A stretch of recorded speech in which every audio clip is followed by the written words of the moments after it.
Hey y'all, welcome back to Krista's Kitchen. So today we're going to make a white wine cake. Now this is a really simple recipe using a box cake mix. I saw this from Jessica O'Donoghue and figured we'd give it a try. And very simple, and she swears by it and swears that she loves it. It's the best thing she's ever had.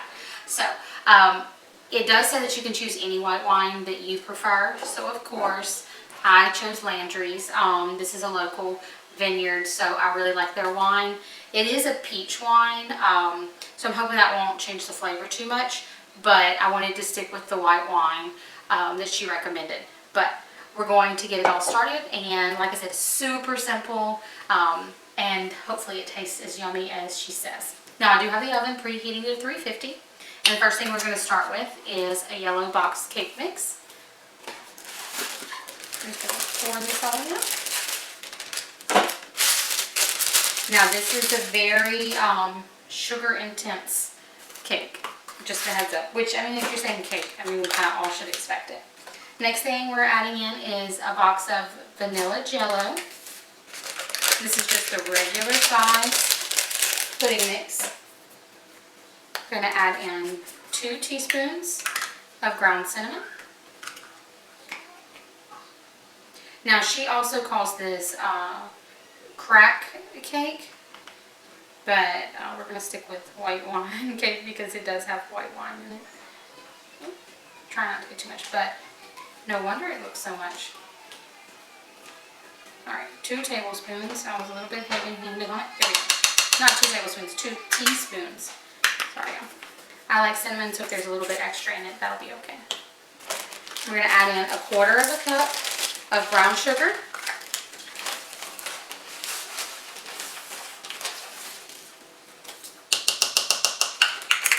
And 1/4 cup of regular white sugar.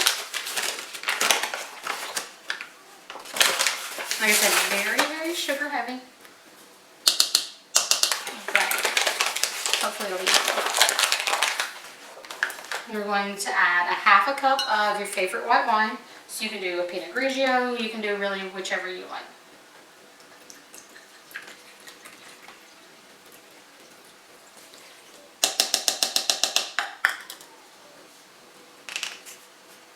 And we're going to save that because we're going to make a glaze and add that to it as well. And then 3/4 cup of vegetable oil.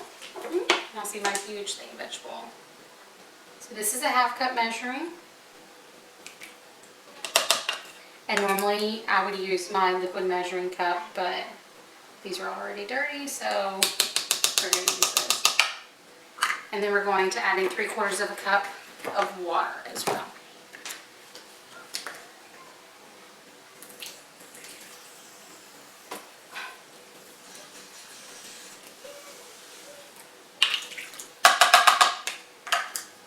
So we're going to mix this around, and then we're going to add in 4 eggs. Now, it does call for pecans or walnuts as well. I'm going with pecans. However, if you don't like nuts, I'm sure you could leave this part out. Oh, that smells so good already.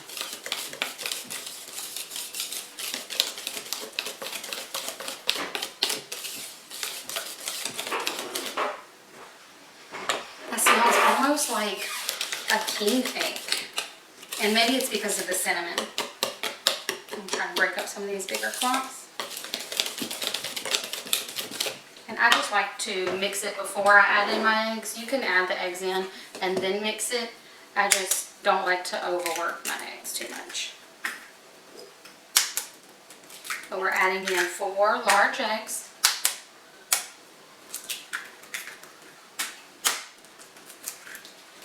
I'm going to break these up and mix them in.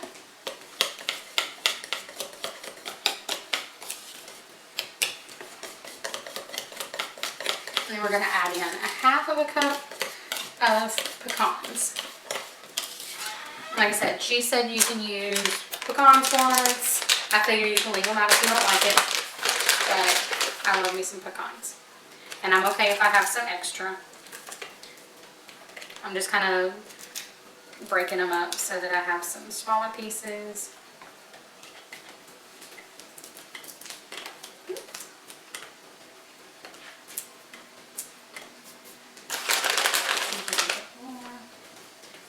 okay if I have some extra.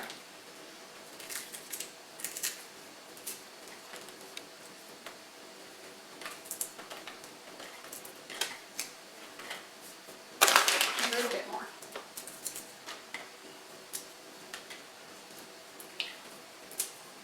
Alright. Now I'm just going to mix this around a little bit. And we're going to pour it into our bundt pan. Now you do want to spray your bundt pan really well so that whenever you turn it out, it just slides right out. So, I'm going to spray it really generously. Now you could butter this as well if you prefer. You could also flour your pan. I don't really think that step is necessary because we're going to pour a glaze over it.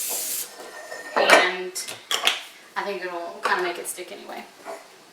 But our pretty cake batter, we're just going to pour this all in.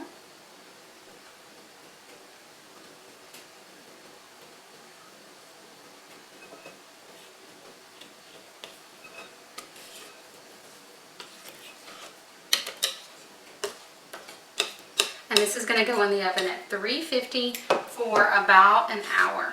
So it does take a while to cook, but from the reviews, it's going to be very much worth it, and it already smells worth it. But while this is going, I'm going to bring y'all closer to the stove, and I'm going to show y'all the glaze that we're going to make to go on top of it. Now in this glaze, it'll just be a stick of butter, a cup of sugar, and a half a cup of white wine. So that white wine that we used earlier, it's not going to go with, which mine will get drank anyway, but you'll get to use it for the glaze. So we're going to pop this in the oven, and I'm going to move y'all over so y'all can see how we make the glaze. Alright y'all, so the cake is in the oven, and like I said, in our pan we just have a stick of butter. Now I'm using the unsalted sweet cream butter just because that's my personal choice. I would go with an unsalted butter just because I think it's going to work better.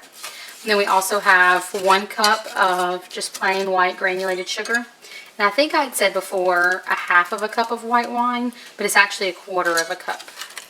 So we're just going to melt this down, kind of get it a little bit caramelized. And then we're going to turn it off and just let it sit while our cake cooks. Now if you wanted, you could wait till the cake is closer to being done before you do this step. I just figured I'd go ahead and get it all done and out of the way.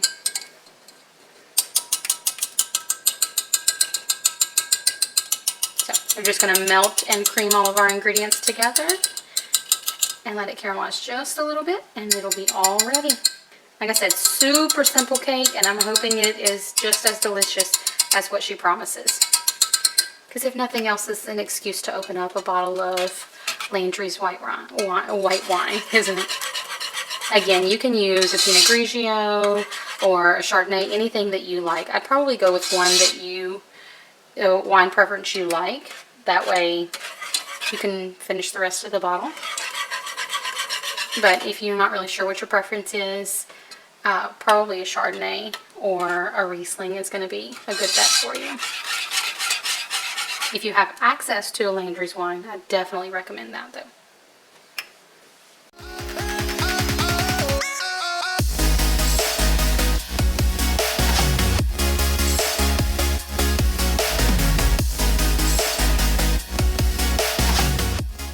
Okay y'all, so everything is melted and kind of caramelized together.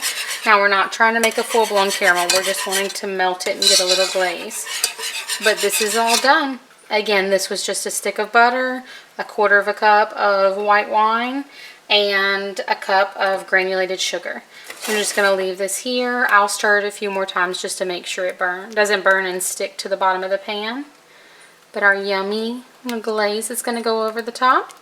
Now I'll also post a link down in the bottom if you do want to order some of this Landry's wine. I'm not an affiliate or anything like that. It's just from my hometown. So I love supporting local. But I will put a link down if y'all want to give any of the Landry's wine a taste. We'll see y'all back when the cake's all done. Okay y'all, so our cake is out of the oven. You see how nice and soft it is? It cooks right at an hour. at 350, and now we're going to pour our glaze right over the top. Now, if you have a smaller bundt pan and you're afraid of this running over, you can poke some holes down in it to help it kind of seep into the cake. But I really want this to go around and make kind of a crust on it. But you can see that it's still piping hot from the oven. But I'm hoping that with the sugars in this and everything, it's going to make like a little crust on it and give us that nice texture with a very soft inside. But again, if you're worried about this running over in your pan, just poke some holes down in your cake with a little dowel or just a fork or something, and let it soak in. But we're going to let this soak for, I'm going to try about 10 minutes, and I'll come back and check on it and see if it all kind of seeps in, soaks into the cake, kind of crusts up the edge, and then we'll flip it over and see how we're doing. But that was our glaze, and we'll see y'all back. Well, we're going to check on it in about 10 minutes, and then we'll see y'all back from there. I'll let you know how long it takes. Okay, y'all, so our cake has been soaking in that glaze for about 15 minutes now. I'm going to put a plate on top and flip it over and hope that it all comes out nice and clean, and do a little taste test. I do prefer cake warm, so this will be the perfect time for us to see. So fingers crossed that it flips out. There we go.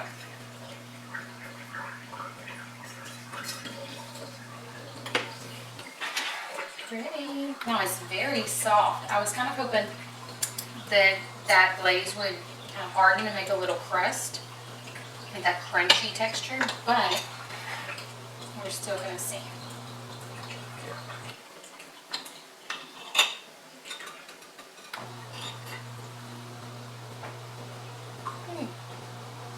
Very pretty. You can see it's very moist inside still too.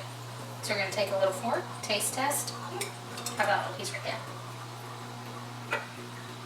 Oh, that's good. That is good. I definitely think, when she said add the pecans, that was a good call, because even that little piece from the bottom, I just had a bite of that. We can see how juicy it is.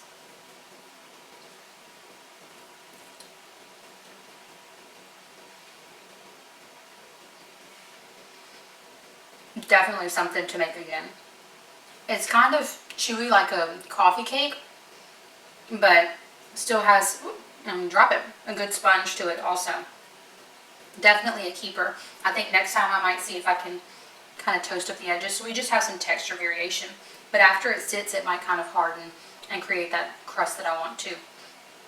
But so good. Definitely good warm. I wonder how it'll be cold, but so thankful I saw this recipe. Again, the recipe came from Jessica O'Donoghue, so it's not mine, but I'm already in love with it. I'll post the link to the wine website that I get my wine from that I used for this, but definitely going to try it again. And if you have a different kind of white wine, just give it a try. But thank y'all for joining us, and we'll see y'all next time. Bye.